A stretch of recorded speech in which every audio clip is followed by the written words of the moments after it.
નમસ્કાર પાલનપુરના નગરજનો, પાલનપુરમાં નગરમાં રહેતા તમામ નાગરિકો, આ જે રોડ છે એ રોડ નગરપાલિકાના રોડ તરીકે ઓળખાય છે અને છેલ્લા 20 વર્ષથી આ રોડ ઉપર ખાડા હતા અને હમણાં જ એનું એટલે કે 15 દિવસ પહેલાં જ આનું પેવર કામ થયેલું। હું જે જગ્યાએ ઊભો છું એ એક્ઝેક્ટ પાલનપુરની જે જનરલ સિવિલ હોસ્પિટલ છે એનો પાછળનો ભાગ છે અને આજે આ જે નગરપાલિકા રોડ છે એના ઉપર ડ્રેનેજ લાઇનનું કામ ચાલુ છે। 15 દિવસ પહેલાં જ આ રોડ છેલ્લા 20 વર્ષથી બિસ્માર હતો અને એ રોડ બનાવેલો અને રોડ બની ગયા પછી પાછું સિવિલ પાલનપુરની જે સિવિલ છે જનરલ હોસ્પિટલ એના જે વહીવટદારો છે એનું જે તંત્ર છે એમને યાદ આવ્યું કે ભાઈ આપણે અહીં ડ્રેનેજ કામ કરવાનું છે। હવે જે 20 વર્ષથી રોડ બનેલો હતો એ રોડ તૂટી ગયો અને અત્યારે જો હું આપને બતાવવાનો પ્રયત્ન કરીશ કે ડ્રેનેજ ખોદી અને મૂકેલી છે। આખો રોડ અહીં એમણે તોડી નાખેલો છે, અહીં માટીના ઢગલા છે અને 26/4/2026ના રોજ સ્થાનિક નગરપાલિકાની, બનાસકાંઠા જિલ્લાની જિલ્લા પંચાયતની અને પાલનપુર તાલુકા પંચાયતની ઇલેક્શન છે।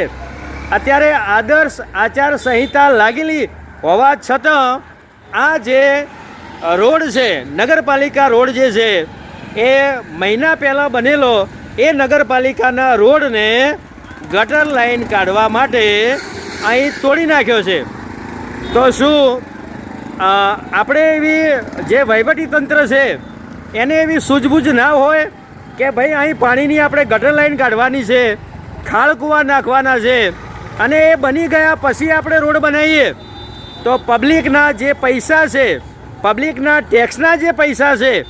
એનાથી જે રોડ બને છે એ પૈસાનો વેડફાટ ન થાય। અહીં આપણને એવું લાગે છે કે કંઈક ને કંઈક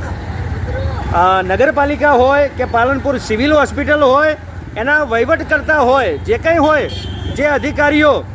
એમણે એમના વહીવટમાં ક્યાંક ને ક્યાંક શરતચૂક કરેલી છે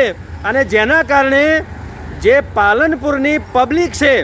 પાલનપુરના જે લોકો છે એ પાલનપુરના લોકોને હાડમારી સહન કરવાનો સમય આવ્યો છે અને પબ્લિકના જે પૈસા છે એને કહેવાય કે વેસ્ટેજ ઓફ મની। જે પબ્લિક વેરો ભરે છે, પૈસા જે વેરાના લગાવવામાં આવે છે એનાથી પબ્લિકની સુખ સમૃદ્ધિ વધતી હોય છે, પણ અહીં આપણને દેખાય છે કે એક અણઘડ નમૂનો અથવા જે અધિકારીઓ છે એમની કોઈ પણ સૂઝનો એમણે અહીં ઉપયોગ ન કરી અને અત્યારે અહીં મસ્ત મોટો ખાડો ખોદી અને મૂકી દીધેલો છે। પબ્લિકના જે પૈસા છે એ પૈસાનું અહીં પાણી થઈ ગયું હોય ઉનાળાની અંદર એવું લાગી રહ્યું છે।